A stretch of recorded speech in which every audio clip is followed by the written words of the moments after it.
বন্ধুরা, গাছগুলো কি সুন্দর লাগছে। এই এই কচু গাছ তোমাদের আমি গাঁটি কচু কিনে নিয়ে এসেছিলো, সেগুলোই বসিয়েছি, গাছ বেরিয়েছে দেখুন। আসলে মেন রাস্তার সাইডে তো, ওই জন্য মানে গাছের ফল হলে থাকে না, কি বলবো।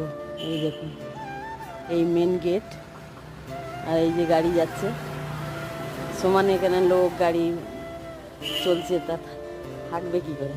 আসলে কারোর চোখে পড়েছে, ওপাশে বড় বড় হয়ে ঝুলছিল, দুদিন 3 দিন দেখেছে, দেখে তুলে নিয়েছে, মানে বড় হওয়ার অপেক্ষায় ছিল। আর কি বলবো, মানুষের কোনো তো বিবেক নেই যে কষ্ট করে এরা জল দিচ্ছে আর আমরা তুলে খাচ্ছি, আর কি, এটাই হয়। এখন মানুষের কোনো বিবেক নেই।